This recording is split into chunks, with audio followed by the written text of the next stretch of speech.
New South Wales Government announced a little while back, a couple of days ago, that they were going to put in an extra $5 million for 36 more behaviour specialists for New South Wales schools. And this is to do with, an interesting issue. It's the rising numbers of suspended students from Sydney schools, from New South Wales schools, and the issue of what seems to be an ongoing issue of trying to figure out whether suspension is good, who should be suspended, is it effective, and how is it working? Is it working at all? You might have some views and experience of this. If you want to join in the discussion, our number is 1300 222 702. You can text your thoughts to 0467 922 702. Dr. David Roy joins us from the School of Education at the University of Newcastle. He's been thinking about this. Dr. David Roy, good afternoon. Good afternoon, James. It's great to be here as a Gen X member. Now, Gen X. Okay, you're Gen X. Yes. So, see, I think what I'm getting a feeling is that the battle between Gen Z and the millennials is far more intense than the battle between Gen X and the boomers ever was. Okay, boomer. I mean, yes, yeah. I get what you're saying. Yeah. So, I think it is, yes. Yeah. I think we've also, anyway, we'll do the generational debate a little later. Let's get back to the school suspensions. This is, so it is true, isn't it, that the numbers of students being suspended from New South Wales schools continues to increase? Well, it probably won't have increased in the year that's just been, but that's because the kids haven't always been in school because of remote learning. So maybe that's one of the things the Department of Education is quite happy about. But yeah, there are large numbers of suspensions. The biggest concern, really, and it's to do with this new strategy they're bringing out, is who's being suspended and the numbers, in particular children with a disability and children who are Indigenous. Right. They are significantly higher. And then across the ages, particularly really young kids. In stage 1, for instance, last year, 79% of the suspensions were of children with a disability. And you've got to kind of ask, what's going on there? So 79%, and this is year 3 and under. Is that stage 1? No, stage 1 is years 1 and 2. Years 1 and 2, and 79% of those suspended. It's about 70% for children with a disability. Disability. And what are we defining disability as? It's basically from the government description that basically the child has a recognised disability, whether it be cerebral palsy or they have maybe they might be deaf, they might have autism or dyspraxia. Not always is ADHD included in that. That's another discussion. This is a complex situation. But even if we stop there, you'd sort of say your automatic reaction would be to say, are we sure suspension's the right thing? Well, whatever's going on, for that child, are we sure suspension's the right option? Well, the department's actually starting to recognise that it's not the right option all the time. That's not to say that we don't need to sometimes suspend kids. When kids behave in a way that is inappropriate and they have control over that behaviour, then that's why you might have a suspension, because then the child can learn. The real issue that we're concerned about is that kids are being suspended for things which they have not got a control over. Therefore, the suspension has no real purpose other than there's a blanket rule saying you do X, you get suspended. But if you don't actually have control of doing X, it's got no purpose behind it. Yeah. Is it also in some ways, do the teachers not have much choice or principals not have much choice once it's got to X, once that behaviour is being committed in a way? That's it. We have to and they're caught suspend between a rock and a hard place because, as they would argue, they've got to make sure that all kids are safe within the classroom, as are all staff, and they have to follow procedures. So I will always argue that we need to support our staff, we need to support our teachers, but it's the system that needs to change. And it's sometimes, as has been come up in multiple reports and inquiries, it can be attitudes. There are incidences of certain, shall we say, schools making or treating children in certain ways that cause them to react in a certain way, that means that they can then suspend that child because that child is maybe too difficult for them to teach, or they want a break, or whatever reason. I think that must be a minority case, but there are still far too high numbers of suspensions, and we still don't know the details behind that because the department isn't that transparent at the moment. Yeah. Dr. David Roy is with us from School of Education at the University of Newcastle. We're talking about suspension. When is it effective? When not? Have your child been suspended in the kind of circumstances we're describing? If you want to join us, 1300 222 702 is the number. You can text to 0467 922 702. Do we know, David Roy, so you said, there are cases where you should be, where students need to be suspended, and do we know, is there good research to say, yes, this is effective and this is when it is effective, an effective punishment? Well, yes, James Valentine, I do. Well, there is data out there that it's almost psychological techniques like cognitive behaviour therapies will work with children in schools, that we can sometimes find the simplest solutions to change a child's behaviour. Let's just say a child is reacting because they're being overstimulated by their senses, as is often the case with children with autism. And maybe they need to move, or they need to tap their fingers. I remember once in my classroom when I was a teacher, because in long days ago I was also a teacher as well as a musician and actor and all those kind of things, we just found that by putting a little bit of felt on the table, the child could sensory process by tapping that little bit of felt. It didn't then disrupt other children's, which then didn't lead to a build-up of behaviours because they were able to get it out their system. So sometimes we need to pause and maybe speak to the kid and say, what's actually going on? What's wrong? How can we help you, before we just go through the bureaucratic process? Yeah. Yeah. The other issue often seems to be, I've heard from, from other teachers and other areas, is, yes, you can suspend the child, but you better make sure that the kid, there's somebody at home when the kid goes home, that somebody at home will respond to this as you might want it to be responded to. If I don't think I got suspended, but my brother brothers got suspended from school, and of course it was. My parents were appalled, and so therefore there was a reaction. It was an actual punishment. There were parents there to be appalled and to deal with the whole thing. It seems very ineffective and meaningless if a child is simply at home on their own for 3 days.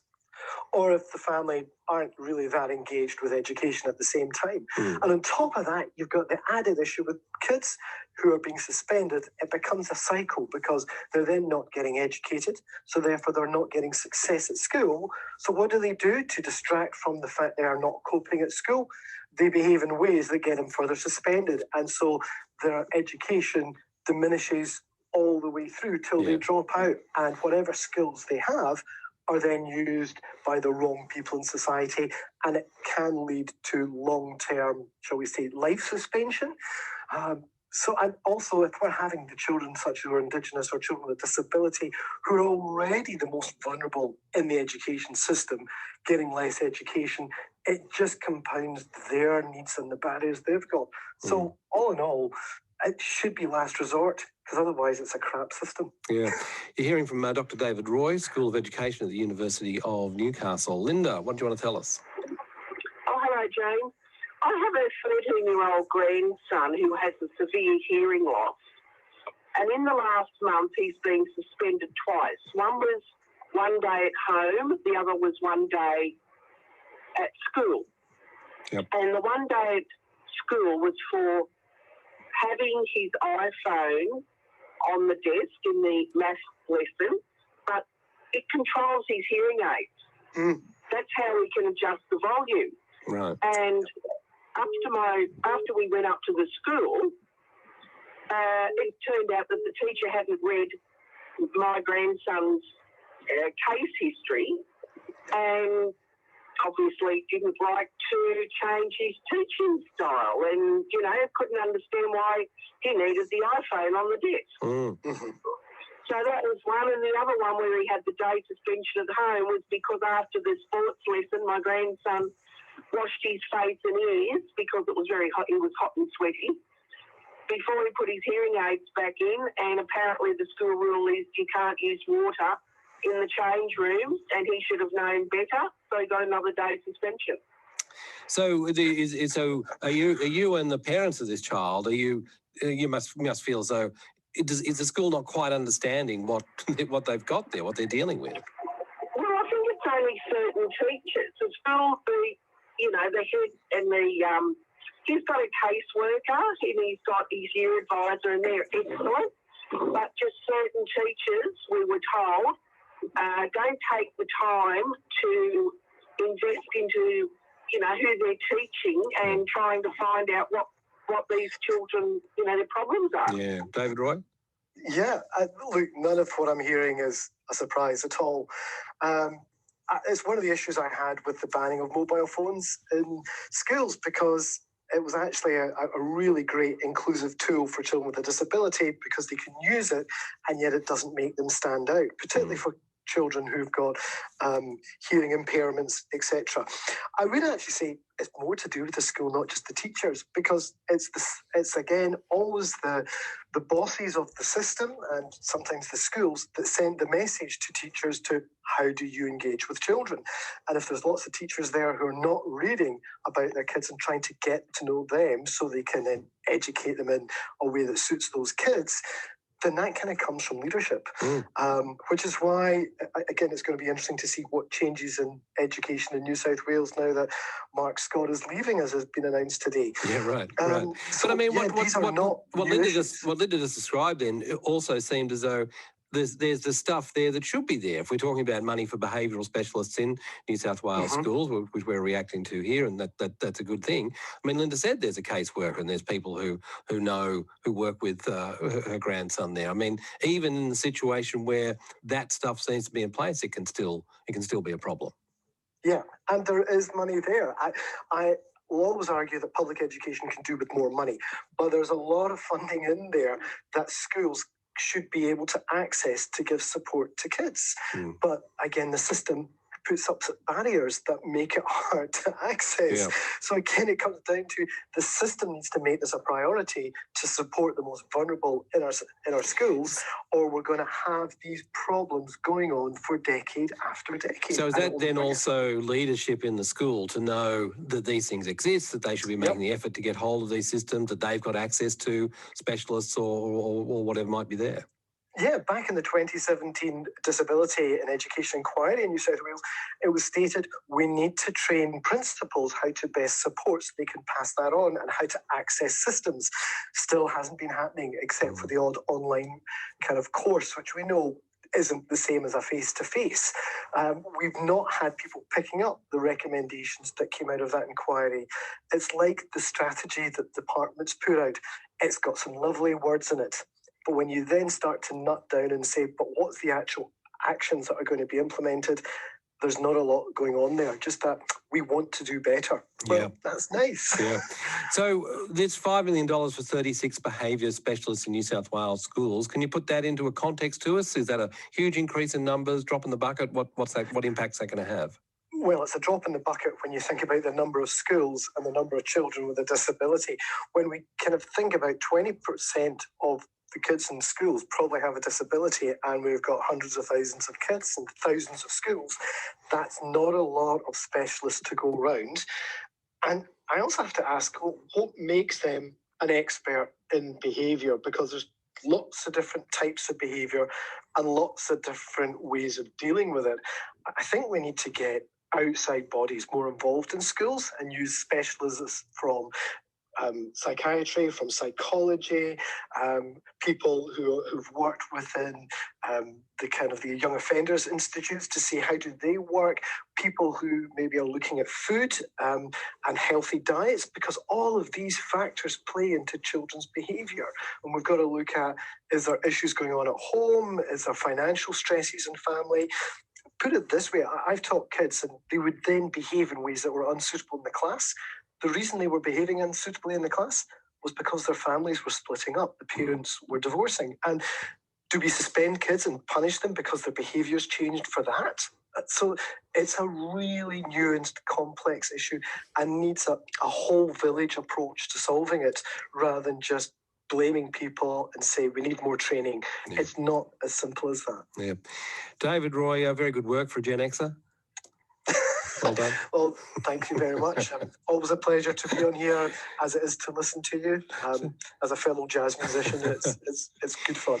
Thanks so much. Dr. David Roy is from the School of Education at the University of Newcastle, and thanks for those calls and texts as well. You know, text correspondence says most teaching and executive staff in mainstream schools don't have comprehensive training in special needs. Additionally, the class sizes are too big, staff under pressure, the disruptive student just becomes a problem, and it's easier to suspend them than to deal with.